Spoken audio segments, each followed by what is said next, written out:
মই যেটো বক্তব্য ৰাখিম এটা গুৰুত্বপূৰ্ণ বিষয়ত মই আজি মোৰ মতামত ৰাখিবলৈ এই ফেসবুক লাইভটোত আহিছো মই বৰ্তমান আছো নলবাৰী আজি ভৱনত ফেসবুক লাইভটোত মই ক'ব খোজা কথাখিনি হ'ল সাম্প্ৰতিক সময়ৰ অসমৰ মিত্ৰজোঁটৰ চৰকাৰ বিজেপি নেতৃত্বাধীন মিত্ৰজোঁটৰ চৰকাৰ আঁচনিৰ ৰাজনীতি আৰু কেঁচি মন্ত্ৰী আকৌ এবাৰ কৈছো সাম্প্ৰতিক সময়ত বিজেপি নেতৃত্বাধীন মিত্ৰজোঁটৰ চৰকাৰ আঁচনিৰ প্ৰয়োভৰ মিছা আশা আৰু কেঁচি মন্ত্ৰীৰ দপদপনি এয়াই যেন বাস্তৱ মই আজি গাঁৱৰ মোৰ অতি শ্ৰদ্ধাৰ মৰমৰ মহিলাসকলক আইমাতৃসকলক এটা কথা মনত কৰাই দিব খুজিছো আপোনালোকৰ ঘৰে ঘৰে এতিয়া ফটো ল'বলৈ চৰকাৰী কৰ্মচাৰীতকৈ অধিক বিজেপিৰ কেঁচি মন্ত্ৰী অৰ্থাৎ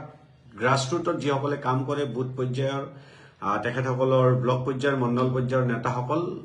মানুহৰ ঘৰে ঘৰে যোৱাটো আৰম্ভ কৰিলে যে আপোনাৰ ঘৰটো হ'ব ফটো লাগে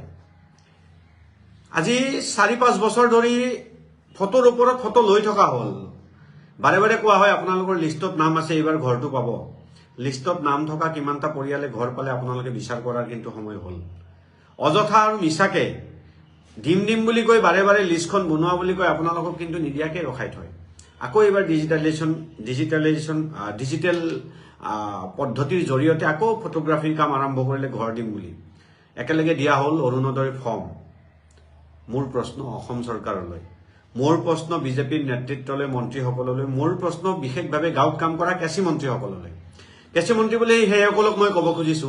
যিসকলে গাঁৱত গৈ ঘৰে ঘৰে কৈ ফুৰে যদি বিজেপিৰ সভাত নাযাওঁ তহঁতৰ আঁচনি কাটি দিম যদি বেলেগ পাৰ্টি কংগ্ৰেছ বা বেলেগ দলৰ মিটিঙত যাওঁ তহঁতৰ আঁচনি কাটি দিম কাৰ্ড কাটি দিম অৰুণোদয় কাটি দিম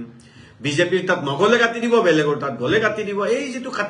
কাটিম বুলি কৈ ফুৰা বিজেপিৰ দালালসকল আছে মই তেখেতসকলক কেঁচি মন্ত্ৰী বুলি কওঁ আৰু মই নহয় এতিয়া অসমৰ সকলোৱে মোৰ পৰা শুনি সকলোৱে কেঁচি মন্ত্ৰী বুলি কয় তে কেঁচি মন্ত্ৰীসকলক মই এটা কথা সুধিব খুজিছো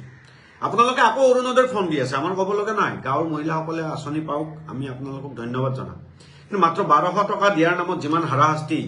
আজি ডকুমেণ্টৰ ওপৰত ডকুমেণ্ট ফটোষ্টেট জেৰক্স আপোনালোকে বিভিন্ন আঁচনি দিম বুলি কেৱল ঠগাই থাকিলে আজি যে এই আপোনালোকে অৰুণোদয় ফৰ্মবিলাক বিলাই আছে ঘৰে ঘৰে একেখিনি ফৰ্ম আকৌ বিলাইছিলে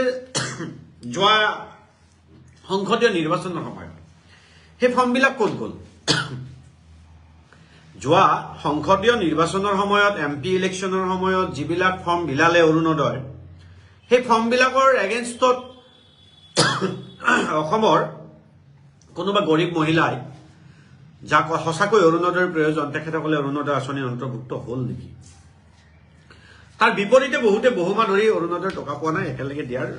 প্ৰতিশ্ৰুতি অসমৰ মাননীয় মুখ্যমন্ত্ৰীয়ে দিছে এটা কথাটো হ'ল যদি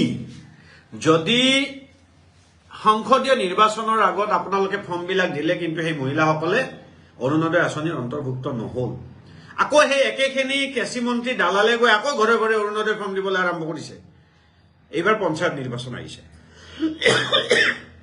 ক্ষমা কৰিব গতিকে একে ভুৱা ফৰ্ম এমপি নিৰ্বাচনৰ আগত যেনেকে ভুৱা ফৰ্ম দি আপোনালোকক ঠগিলে আৰু আপোনালোকৰ ভোটবিলাক লৈ গ'ল আৰু ল'বলৈ চেষ্টা কৰিলে একে পদ্ধতিৰে এইবাৰ পঞ্চায়ত নিৰ্বাচন নতুবা আগন্তুক সময়ত বিধানসভাৰ নিৰ্বাচনতো আপোনালোকক মিছা কথা কৈ কিছু ভুৱা ফৰ্ম দি ঠগি কিনে যি ভোট পোৱাৰ ব্যৱস্থা বিজেপি দলটোৱে কৰিব খোজে তাৰ বিৰুদ্ধে কিন্তু মাত মতাৰ সময় হ'ল সঁচাৰ লগত থাকক আঁচনি দিয়াটো কল্যাণকামী ৰাষ্ট্ৰ এখনৰ দায়িত্ব আৰু আমাৰ টেক্সৰ টকাৰে আমাক আঁচনি দিয়ে থৰি না কোনো মন্ত্ৰী এমএলএ ঘৰৰ পৰা কোনেও আমাক আঁচনি নিদিয়ে সময় আহিল প্ৰত্যুত্তৰ দিয়াৰ গতিকে মই অনুৰোধ কৰিম যে যিসকল গাঁৱৰ মহিলাক মিছা অৰুণোদয়ৰ ফৰ্ম দি ভুৱা অৰুণোদয়ৰ ফৰ্ম দি এমপি নিৰ্বাচনৰ আগত যেনেকে ঠগিলে এইবাৰে যে ঠগাৰ ব্যৱস্থা কৰিছে তাৰ বিৰুদ্ধে আমি এইবাৰ সকলো সচেতন হোৱাৰ সময় হ'ল আৰু যিসকল ঘৰ পাব লগা যোগ্য পৰিয়ালৰ ঘৰত পৰ্টেলত আপোনালোকৰ ফটোগ্ৰাফি কৰি আপলোড নিদিয়ে তাৰ বাবে আপোনালোকে যুদ্ধ কৰক যুঁজক আৰু প্ৰাপ্যসকলে নিজৰ এই পৰ্টেলত আপোনালোকৰ যেটো ঘৰৰ অৱস্থা যাৰ বেয়া আপোনালোকে হেতু ফটোগ্ৰাফি কৰি পৰ্টেলটো জমা দিয়ক আমি সকলোৱে যুঁজিম লগ হৈ এইটোৱে কৈছো এই লাইভটো এই কাৰণে কৰিলো কাৰণ প্ৰয়োভৰ হৈছে গাঁৱে ভূঞে এতিয়া আঁচনি কথা হে মন্ত্ৰীসকলৰ কেঁচি মন্ত্ৰীসকলৰ আশা ৰাখিম আপোনালোকে সঁচাটো বুজাৰ চেষ্টা কৰিব সকলোৱে কুশলে থাকক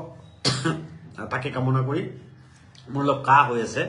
গতিকে লাইভটোত মাজে সময়ে মই অলপ থমকি ৰৈছো গতিকে ক্ষমা চাইছো সকলোলৈ শুভকামনা যাচি মই মোৰ এই লাইভটো সামৰিছো জয় হিন্দ, জয় আইসকল।